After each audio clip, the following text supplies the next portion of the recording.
Hello, and you are listening to Bill Murphy's Red Zone podcast. I interview leaders who inspire me in the areas of exponential technologies, business innovation, entrepreneurship, thought leadership, enterprise IT security, neuroscience, philosophy, personal development, and more. Welcome to the show.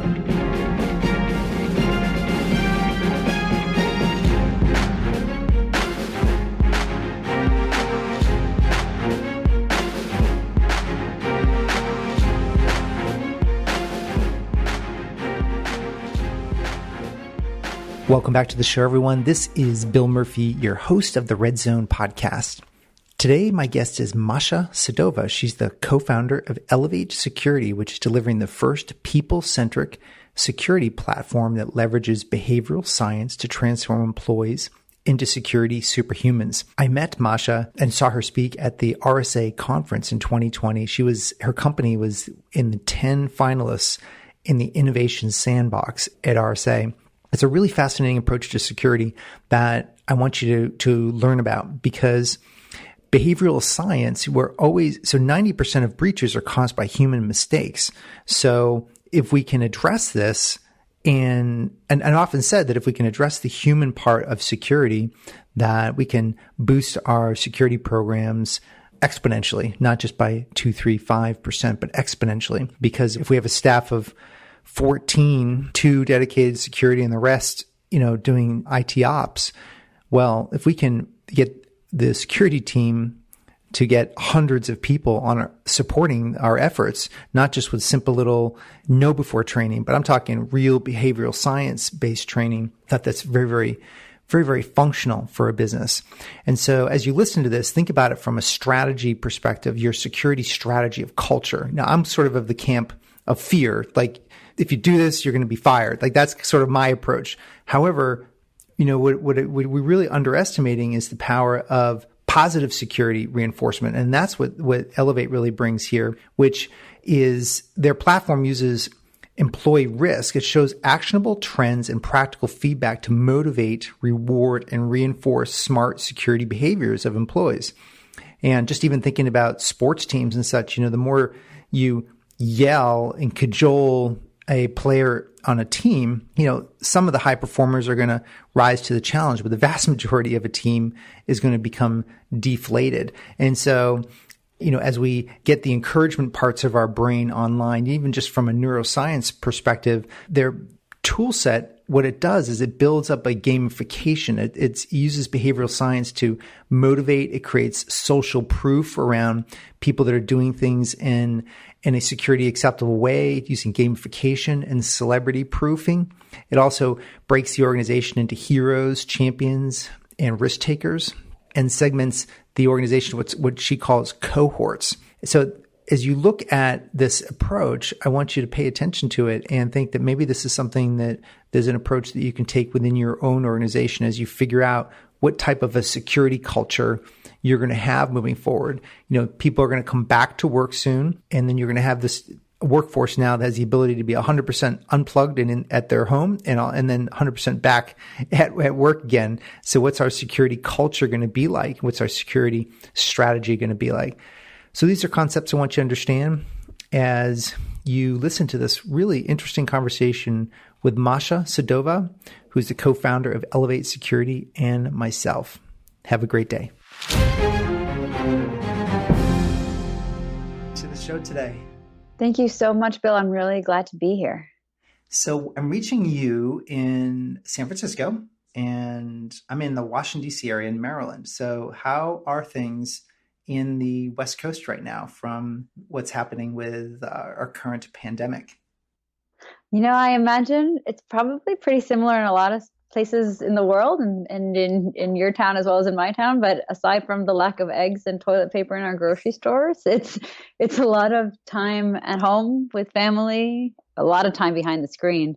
But I got to tell you, it's been a lot of change. Every day looks totally different from the day before, but I've seen a lot of really interesting things evolve from the space in security, in remote working, and also in just personal connections. So it's fascinating to be part of a really large, unintended global experiment that we're in right now. It so much is, and it's a really interesting opportunity to lean into, and I love this because our conversation can give people a chance to get out of kind of the tactical fear part of their brain and really into the strategy of security, and take an opportunity while they're doing the dishes or catching up in their gardening or doing the things that, you don't need the extra windshield time. You get all this free time now. Let's learn about how we can position our security moving forward. And maybe where we can start is, maybe you can tell me a little bit about, you're the founder of an organization. Maybe talk a little bit about your founding story and how you got started, and there's always a spark that you're like, I have to start my own business. And I'd love to hear that story. Yeah, it's a story I love telling. So I'm the founder of Elevate Security, and my co-founder and I started the company in 2017, January 2017. And we come from the background of being security practitioners. I initially studied security in school, worked for the defense contracting world for many years on the Russian cyber threat. And in 2012, had the opportunity to start and run a team at Salesforce called the Security Engagement Team. And in that space, when I started this team, I had the opportunity of addressing human risk for the organization. And when I started that role, I was given an animated PowerPoint to roll out to my employees and said, this is what you have to stand up against advanced cyber threats, which was a terrible joke, right? Because I had seen what, a Russian state-sponsored actor could do. And I knew that if the only thing that I gave my employees to defend themselves against such a sophisticated attack was mandatory compliance-oriented training, the only thing I would succeed in was making them uncomfortably numb to this conversation without actually giving them the tools or the empowerment to actually defend their data and our organization as a whole. So I remember taking a huge step back and said, I don't see any solutions in the market right now that feel like they can adequately address this threat, which is ubiquitous. Human error accounts for something like 90% of all breaches.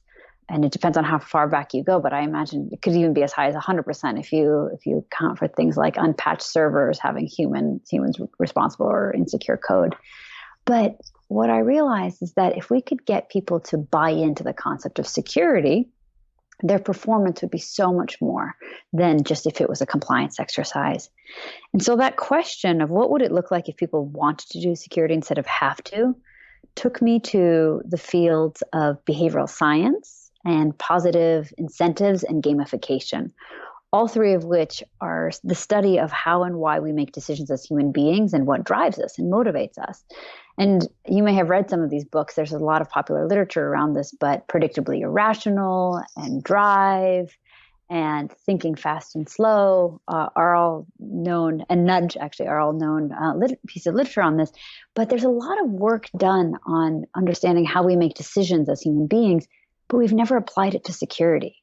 We've just applied the idea of human beings being programmable, and we just, send them training and then they'll do something different. But that hasn't been our reality. So I started applying behavioral science framework to the program at Salesforce and measuring its impact and results to see if this was an effective approach. And it started working. And it started working in a really notable and drastic way, in so much so that I had the opportunity to speak at conferences about this and write white papers.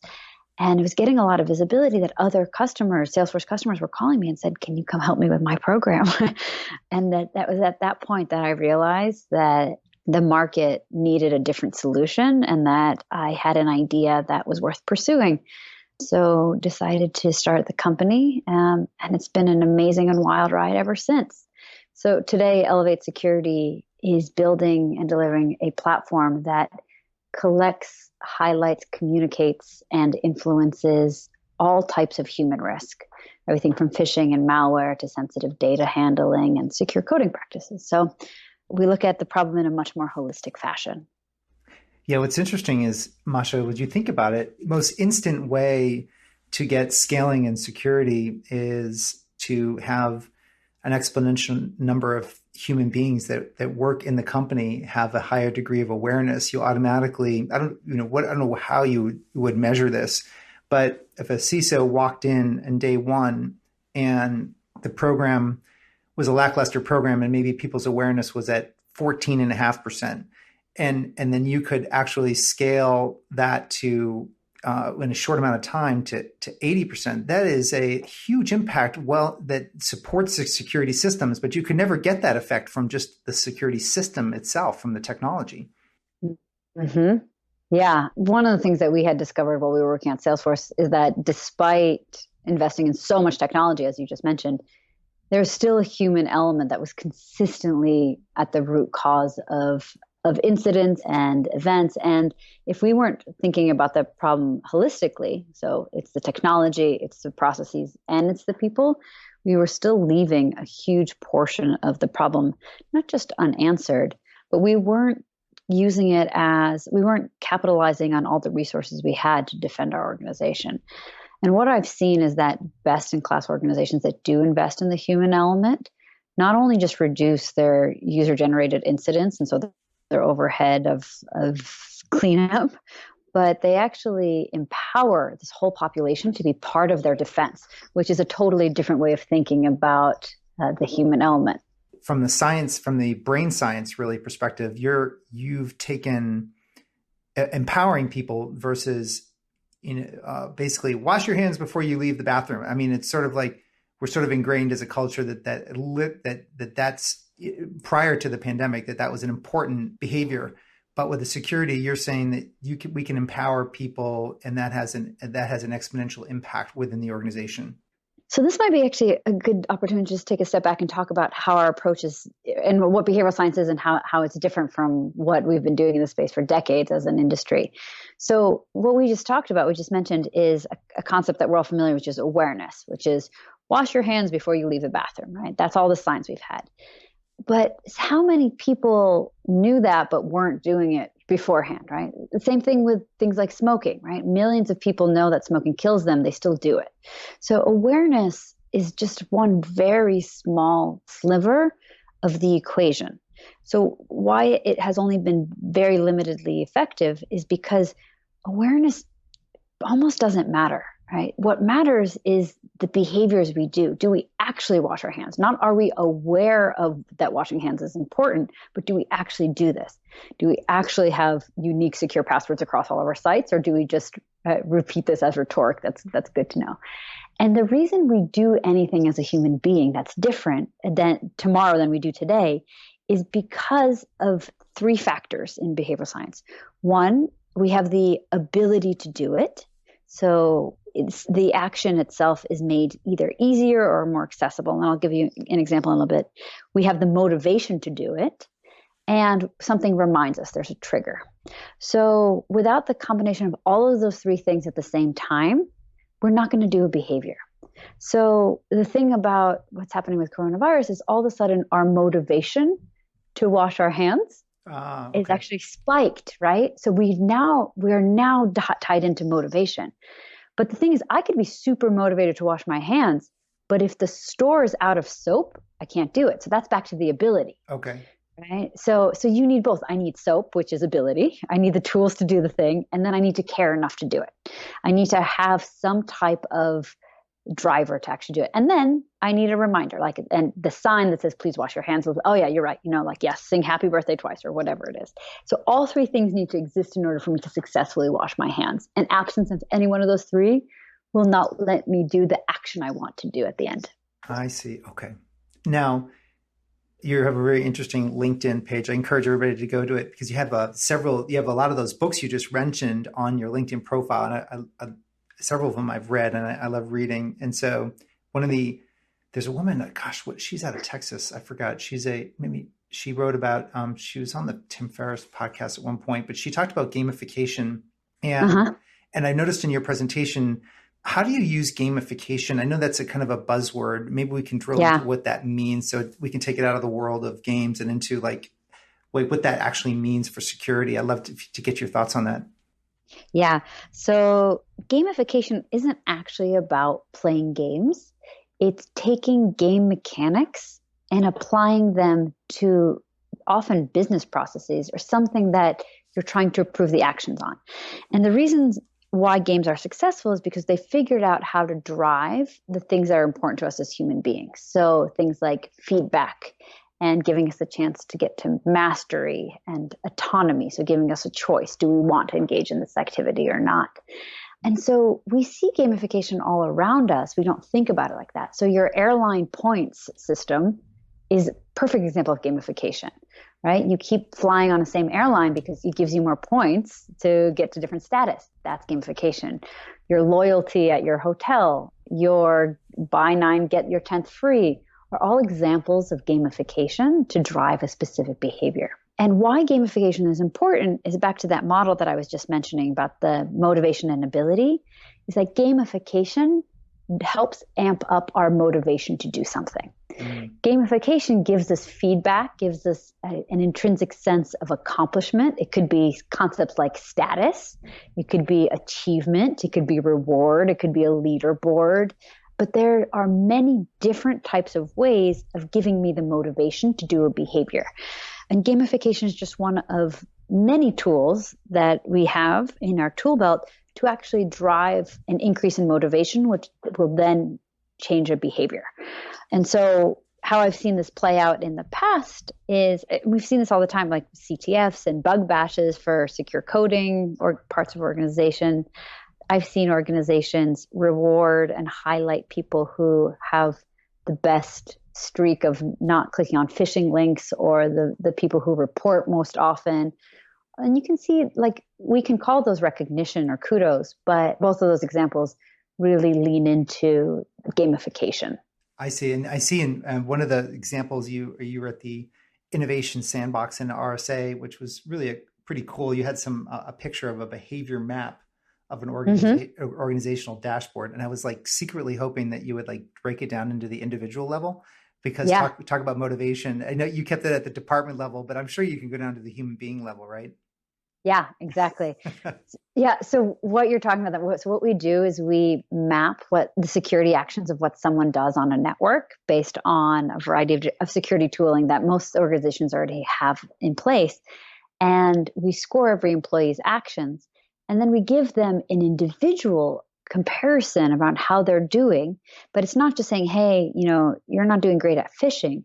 The thing that's most impactful is we compare their performance on a specific behavior to how their peers are doing and how their department is doing.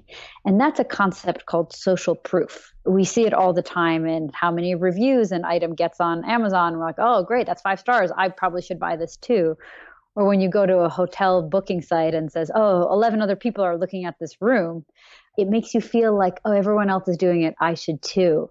And so when you can break down a specific behavior you're looking for, in our case, it's security behaviors that we're looking to drive. And we can show, hey, historically speaking, and looking at your specific individual performance, which is one really important point that I'll come back to. But based on your performance, this is how you compare to your peers. That by itself is deeply motivating and drives a lot of change before we ever introduce any concepts like training. Right? People understand, oh, this is where the bar is and this is where I am. And so I need to change my actions to actually meet the bar. That's really interesting. I haven't heard of that concept of social proof in security, but I can see how that would be a very, very powerful motivator just in and of itself, that it's public and you're comparing essentially your behavior to someone else. Is there like an example that you think is, I'm sure there's a lot of examples, but is there a couple that are, you think, very unique and create quite a bit of, like, from an 80-20 analysis, the 20% that gets you 80% there? Is it of an example of social proof that will get you there? Yeah. Versus like, I know like clicking on phishing emails would be one that would be fairly straightforward. I'm trying to think outside the box of from your world, what other ones would there be? Examples. Yeah. So like you said, we do highlight phishing click-throughs, right? How often you click on a link versus people in your department. We've also done things like malware infection rates. How many times have I had to block something with endpoint technology on your machine versus anybody else in your department? So you can see that kind of behavior. There's another kind of social proof called celebrity social proof, where we highlight someone who you look up to and we say, hey, this person is doing it. So it's not just your peers or an aggregate, but we often highlight that the CEO is using a password manager, and we call it out by name and say, hey, did you know the CEO, Jane Smith, is using a password manager? You should too. And that's another type of social proof that we've seen incredibly effective, because a lot of reasons why people don't use password managers is they think it's not secure, it's not effective. But one of the fastest ways, instead of trying to convince people of all the logic, is saying someone who has resources, time, and education, someone you look up to, does this. So it's okay for you to do this as well. And so you're modeling good behavior. And we see that all the time when things like a celebrity uses a product and endorses it. Like marketing has figured that particular play out a long time ago. Yeah, for sure. And do you find, I find some of the CIOs and CISOs that recently have been saying that if someone violates a policy, or again, just picking on click-throughs for a moment, if they violate that too many times, it's actually now from a board level, that person gets reported. And I hadn't heard that until late 2019. I started hearing that more frequently.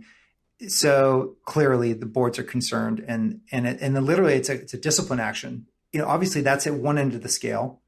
And then you have celebrity social proofing. And I can see both being massively effective. Is there like a science around this that of what is actually most impactful from an employee perspective? Yeah. So when I think about mitigating risk of a specific behavior, so let's drill into phishing click-through, as you just mentioned. I think about segmenting the organization into a concept that I call cohorts.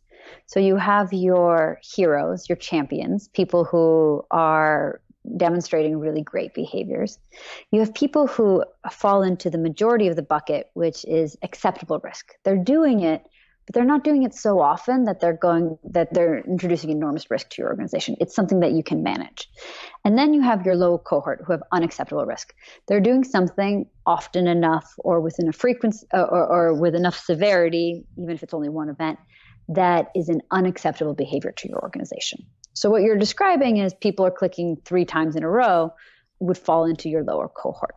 And why that's important is to break your organization into these 3 different groups by behavior, because every group needs different type of communication and reinforcement to continue driving that behavior, right? So for your champions, you want them to stay in that and model it for their organization. So you need to put them up on a pedestal and give them kudos, and that's where you lean in with like leaderboards, for example.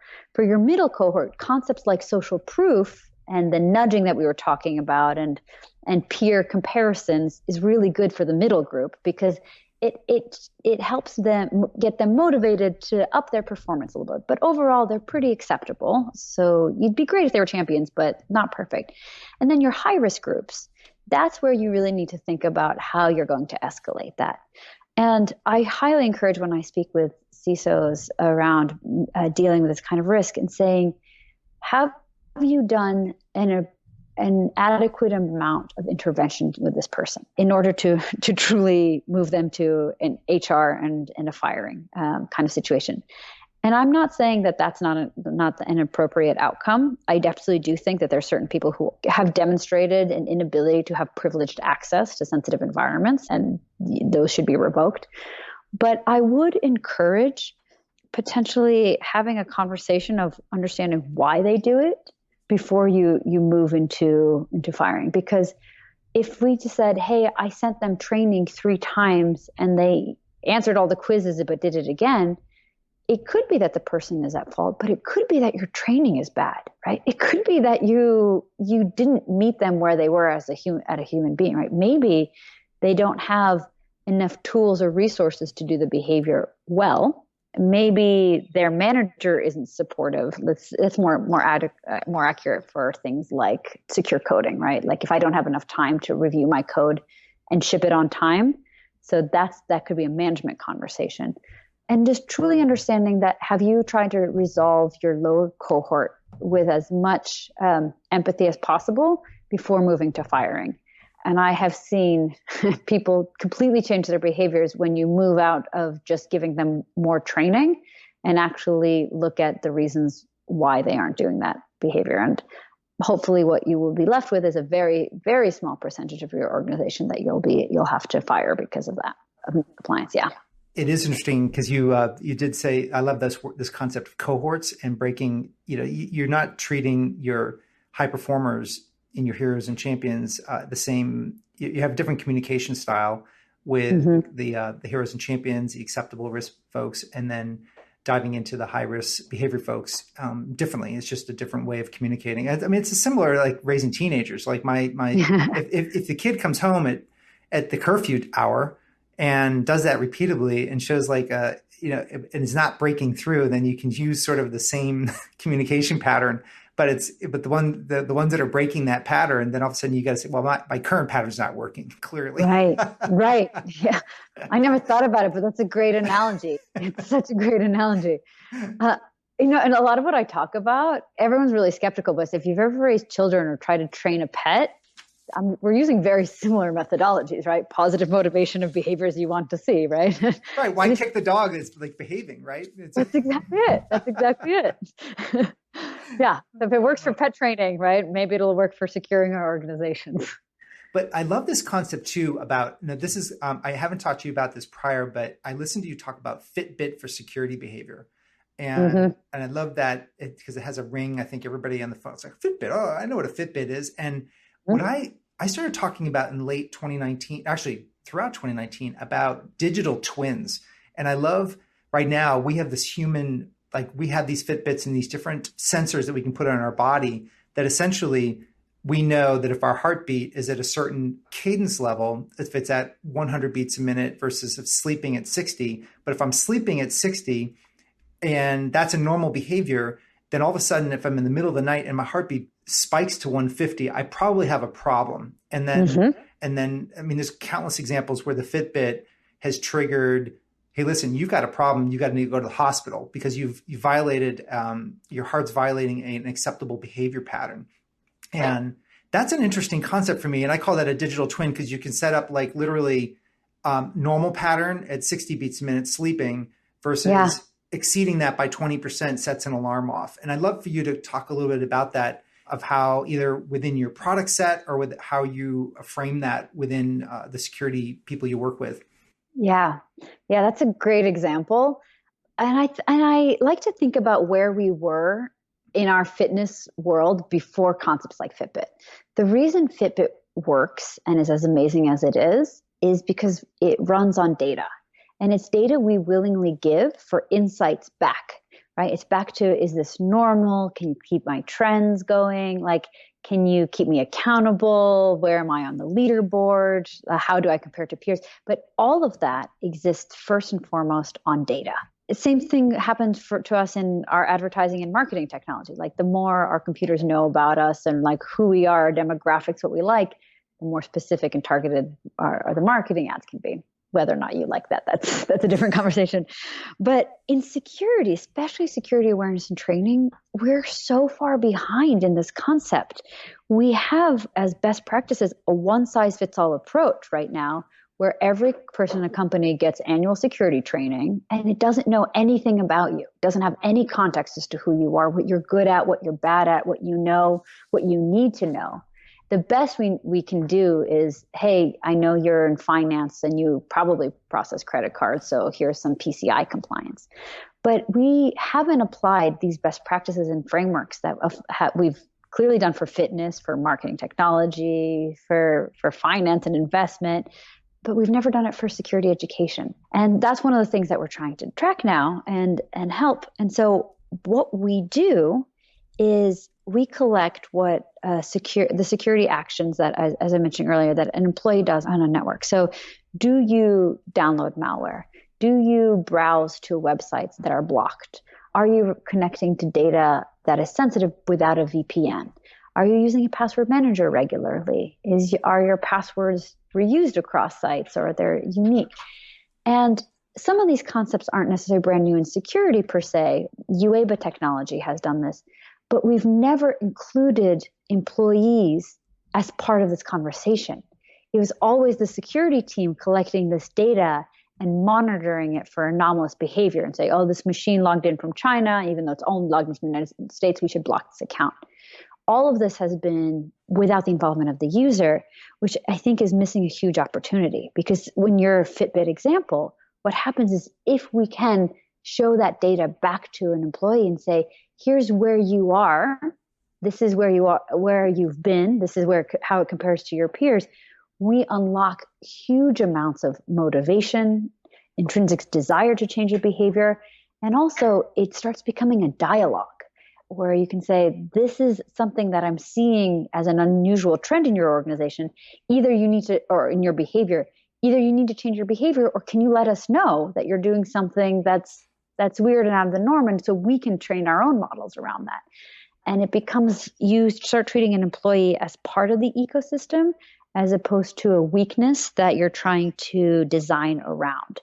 And I think as long as we keep the human being out of the equation, we are doing ourselves a disservice, because human beings are dynamic and complicated, and we can never predict everything we're going to do. And the best thing we can do, I think, is have consent around data collection and transparency around what we're seeing and learning from that data, so that not just the security teams learning from it, but each one of us is able to get that feedback and up-level our own security awareness from it.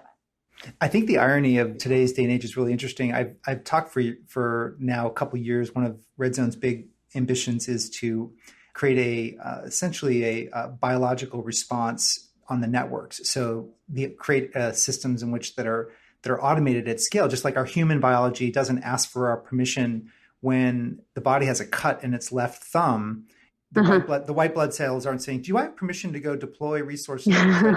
It just goes and does it. And now I might cut that thumb very deeply and need to go triage it at the hospital, but that's still the automation of the healing is going on while I'm getting the thumb stitched or broken, set, et cetera. So it's like, but it's an ongoing process of health and of triage, and there's automation in it, but there's also the kinetic, I got to go visit the hospital at times. And it's interesting. I've been talking about that biological response in our digital world. And now we have this pandemic threat, which is, I didn't see that the biological takedown. I thought we were all going to be coming from the digital takedown.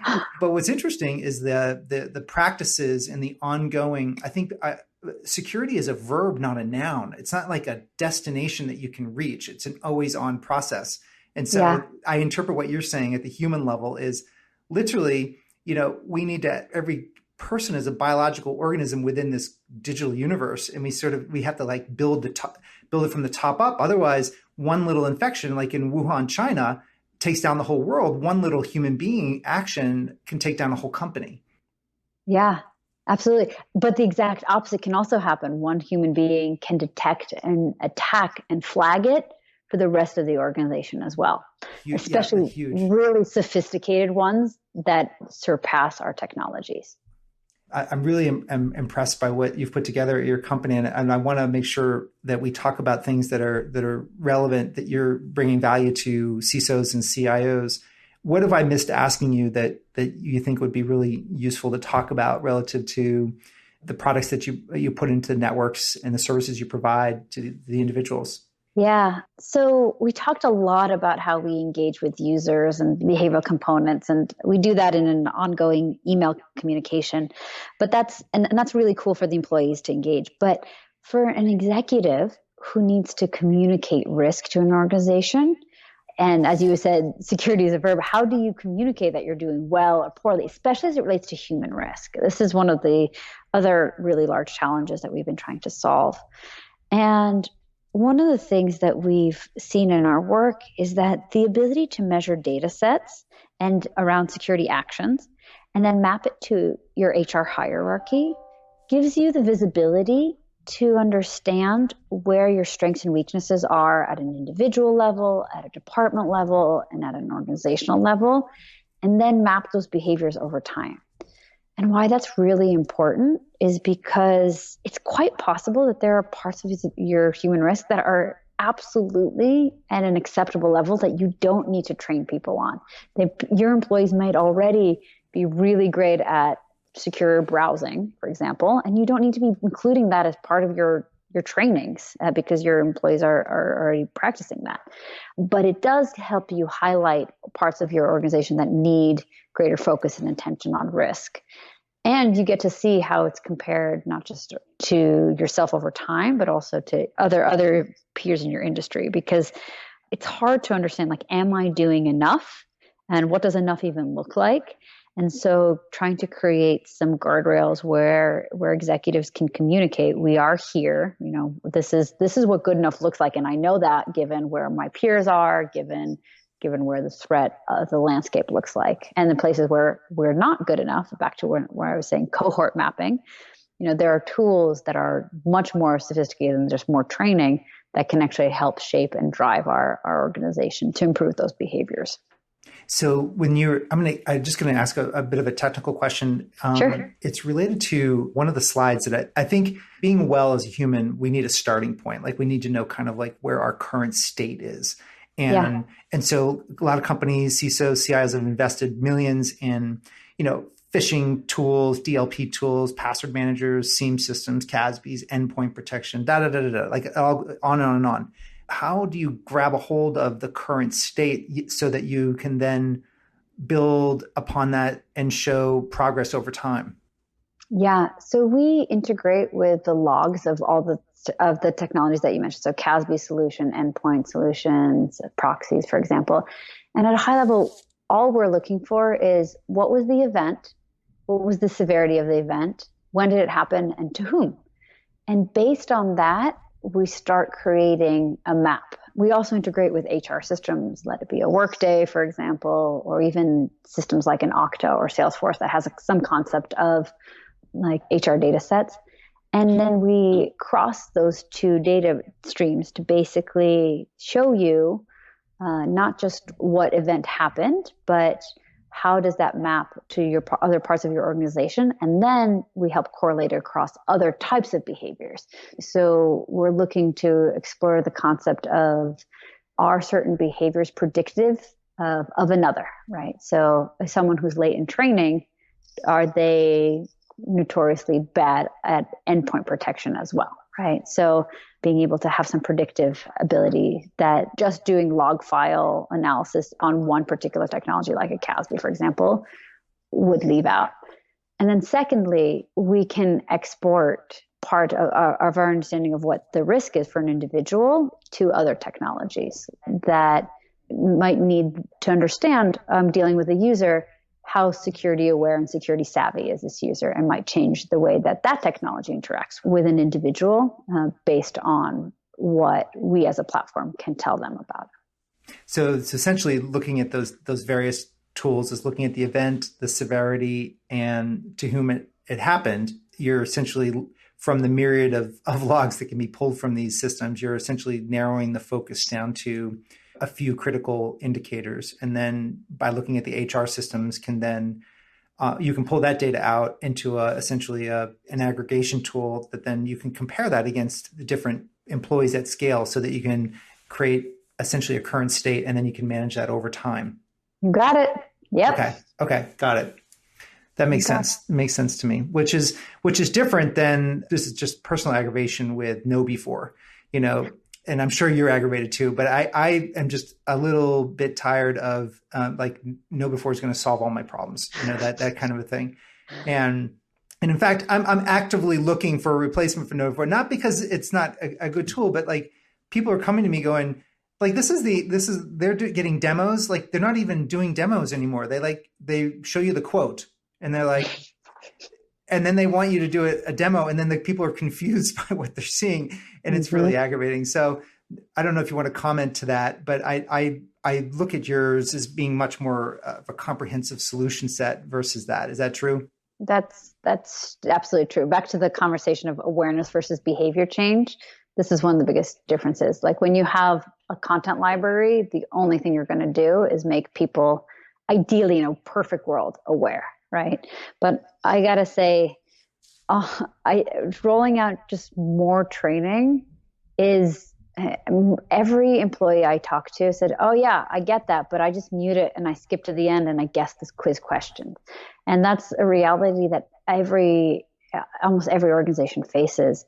And the thing that I would encourage everybody who's listening on this call said, when you do roll that out, yeah, like it's easy just to hit send, but that's the voice and the face and the brand of the security team that all of your employees see. Like that's your brand is connected to that mind-numbing training, regardless of the vendor. And unless you can meet your employees where they're at in a way that is actually engaging them and providing them meaningful feedback that actually helps them get better in context of their work, it's not helping the relationship between the security team and your employees. And that's a relationship that matters a lot, especially when you're asking your employees to report vulnerabilities and to, now that everyone's working from home, like to be transparent and ask for help when they need it. And if you're not focusing on how you're building relationships with your employees and just sending out, it's a monologue and not a dialogue, which is truly what awareness training is most of the time. You're doing your organization a disservice. And didn't you say that, maybe I listened to this in a different conversation interview, but didn't you say like 15%, it's a really low percentage of learning is taken in by these type of videos that are just pushed down? Like, isn't from a pure learning, that's not one of the most effective ways to learn? Totally. Yeah. So this is part of the learning pyramid, and it talks about how we retain information. And things that are audiovisual at best have 15% retention, no matter how good the content is. Our minds are not designed to retain that information. But if you go into a demo, it's 50%. And if it's active discussion, it's something like 70%. And then if you actually, it's practice by doing is 80. And then if you're teaching, you have 90% of the retention. So if anyone has ever been forced to get up in front of somebody and teach a concept, like that is the best way to retain that information. But yeah, if you have a video talking at you, it doesn't matter how great it is. You're only going to remember 15% of it. And so thinking through how other engagement methodologies is really helpful for helping our employees remember the information we're trying to give them.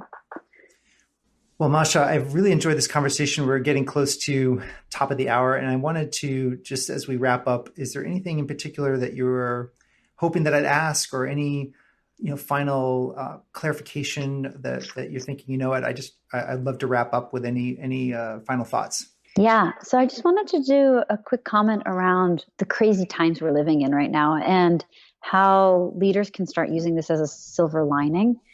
Changing culture in your organization is hard. Changing behaviors is hard because we get stuck in our habits and our routines as human beings. It's how we're wired to optimize living. And one of the best times in an organization to change your culture is in times of crises, because what we know to be normal and true is suspended, and we're willing to reevaluate those habits. So every organization in the world right now has a unique opportunity to think through how they want to be at the other end of this experience. And I would highly encourage the CIOs and CISOs of organizations to take a step back and say, what is the security culture I want to have?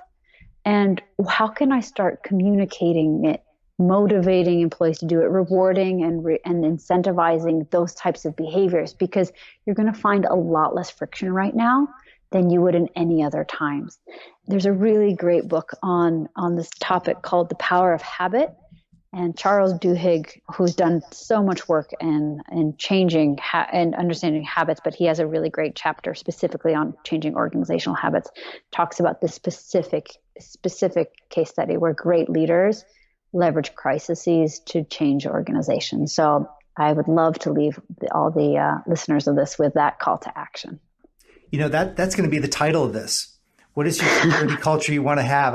Thank you, Masha. This is great. I mean, in fact, that's what a great way to end this. And thank you for leaning into, how we can think from our strategic brains in the midst of crisis. And I think that's how leaders are reborn and how we all need to think about our own lives and our own families through this. Absolutely. Masha, thank you very much. Thank you, Bill. Really enjoyed this conversation. It's been a pleasure. Thank you. So there you have it. This wraps another episode of Bill Murphy's Red Zone podcast. To get all the relevant show notes, please go to our blog at www.redzonetech.net/podcast. Additionally, make sure you go to iTunes and leave your comments in iTunes about the show. This helps our show rankings enormously, and it helps support the show. Until next time, I appreciate you very much for listening. Thank you.